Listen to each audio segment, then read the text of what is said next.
12:03 here on a Wednesday. We appreciate you joining us here, the lunch break on KDUS AM 1060. Streaming on the KDUS AM 1060 app.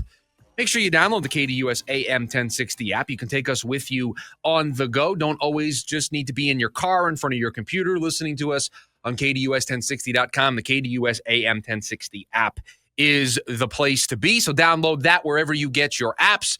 We appreciate you joining us here on a Wednesday. Kevin Durant watch enters another hour. We maybe are closer to a conclusion here. I'm not sure. But yesterday, something was floated out there by Brian Windhorst. He was on radio in Cleveland, ESPN Cleveland, and was asked about where things stood with the Kevin Durant trade and gave somewhat of an interesting response. We played that sound for you yesterday, but we'll play it again here because it is the last part of what Brian said that opened a whole can of worms yesterday that we discussed and we're going to continue to discuss right now. It's a real stare down. You know, Desmond Bane got traded for 4 first-round picks, and I see people saying, "Oh my God, if Desmond Bane gets traded for 4 first-round picks, Kevin Durant's got to get 6 first-round picks." No, you're not going to get that great of a package because the team paying for it isn't sure what Durant's going to do necessarily.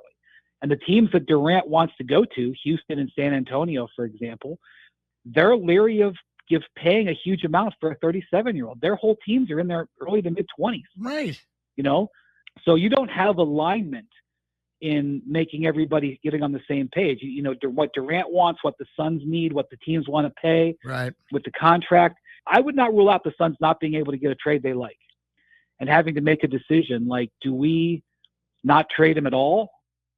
Not trading Kevin Durant at all should not even enter the Suns' thought process. It's not even on the table.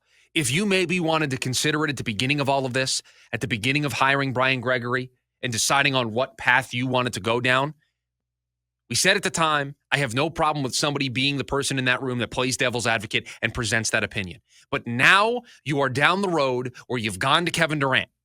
You've gone to his team. You've laid out how we wanted to do this. You got feedback from Kevin Durant on where he wants to play. The genie is out of the bottle here. You can't now all of a sudden welcome Kevin Durant back in with open arms and say, this was our big grand plan all along. It's going to make you look like a bad front office. It's going to make you look like a bad organization. How is this going to play as the first thing that Matt Ishbia does as a more involved owner? How is this going to look and play for Brian Gregory as his first non-move, however you want to look at it, as the new GM, inexperienced GM of the Phoenix Suns? What are those think pieces going to look like? What are the opinions of the masses going to be if that's what the end result is here? I know because we've talked about that possibility. We have talked about how they have to get this right, or else it's going to look like you hired the wrong guy at GM. And what did you expect when you hire somebody who's never sat in that GM chair before? And we've talked about a more involved Matt Ishbia is not a good thing for this organization. It's just going to confirm everybody's worst fears about what is supposed to be the next chapter of Suns basketball.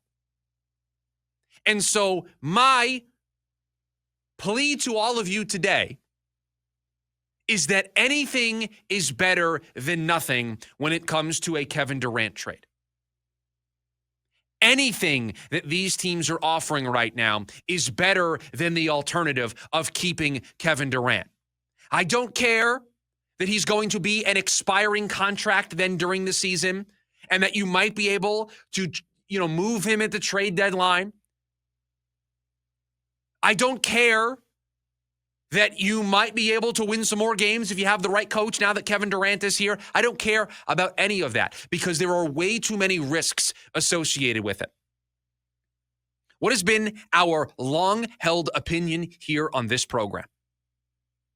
You have to trade Kevin Durant. You have to get this right. This is your only way out. There is another way out. They don't want to entertain that. I'm not ready to entertain that. Devin Booker isn't ready to entertain that. So, as we sit here today, the only way to turn things around is to trade Kevin Durant, to get some type of return for him, and to start anew, to get under the second apron, to get a young player, to get a draft pick or two, to get an established veteran in the salaries that you bring back. That is the goal here. And so if you don't do it, and you decide we don't like any of these offers, you tell everybody to get lost. We're not trading him to San Antonio. We're not trading him to Miami. We're not trading him to Houston. Minnesota, we're not even trading him to you. We're just going to keep him because these offers we don't like. What does that look like? What does that process look like? How do you repair that relationship? How do you welcome back in Kevin Durant into the fold? How do you then go about selling that next year is going to be different when, let's face it, the roster is going to look basically identical? You're going to be a second apron team once again. You aren't going to have any of the exemptions available to you to go out and change the bench, to get better players. You're not going to have the draft assets to get younger players in here for Jordan Ott to coach up and develop. It's just going to be a fresh coat of paint at coach, which is exactly what it has been the last couple of years. And it's a drop that we play all the time here on the show. But if you decided to bring back Kevin Durant, and if you decided to say to everybody involved in the sweepstakes, get lost, we don't like your trades, the only thing that I can play off of this soundboard, the only thing that I can say to all of you that would describe what the Phoenix Suns would be next season. We are same, but different, but still same. Nothing about the Phoenix Suns would be different going into 2025. They sat at a table, told the fan base, there is change coming. Told the media, change is coming. They're going to sit here, make an internal promotion at general manager, slap a new coach in the room, and not trade Kevin Durant? How do you look at the fan base after you told them change is coming and then say, what, we're going to try and run it back? Anything is better than nothing. I am not running the risk. I am not trying to paint with rose-colored glasses that you might be able to trade Kevin Durant at the trade deadline as an expiring contract. Yeah, he's going to be older when we get there. It's not like Kevin Durant has had a clean bill of health throughout his NBA career. You run a major risk that he seriously hurts himself at 37 years old, and you get nothing for him. Zero. Zilch. Nada. And you find yourself in a worse place than you find yourself right now. And that's hard to believe. But that's the risk you run. And so I'm not entertaining this. This cannot happen. This would be an absolute disaster and mistake by Matt Ishbia and Brian Gregory to get to the place of bringing Kevin Durant back. You have to trade Kevin Durant. It doesn't have to be by Friday. It doesn't have to be before the NBA draft, but Kevin Durant cannot step foot on the court again for the Phoenix Suns. And that's not a personal shot against him. He's a great basketball player. But it is time for the Phoenix Suns to usher in this new era, this new chapter, this new change that they promised us at the end of the season. Haven't seen a lot of change so far. This is supposed to be your golden ticket to get that change. And maybe it's not the golden ticket you thought it was. Maybe it's not the number 2 pick from San Antonio. Maybe it's not Castle. Maybe it's not Khalil Ware from the Miami Heat. Maybe the Rockets don't want to give you back 10. Maybe those dreams have been dashed this week. That does not mean that you take the ball and go home. It does not mean that you throw a fit and decide, you know what? Then none of you can have Kevin Durant. We're keeping him. Because I don't know how you put that genie back in the bottle. It's impossible. Impossible. Doesn't happen. So, yeah, you might have to take on Rudy Gobert's contract.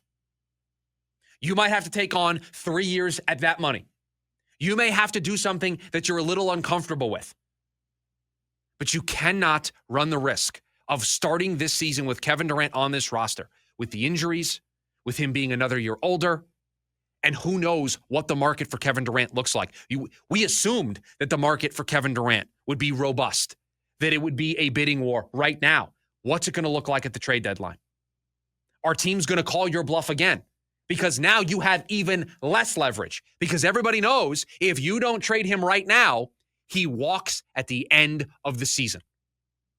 He walks. He goes where he wants to go. He goes to San Antonio. He goes to Houston. He goes to Miami. He goes to wherever he wants to play. And you get nothing for him.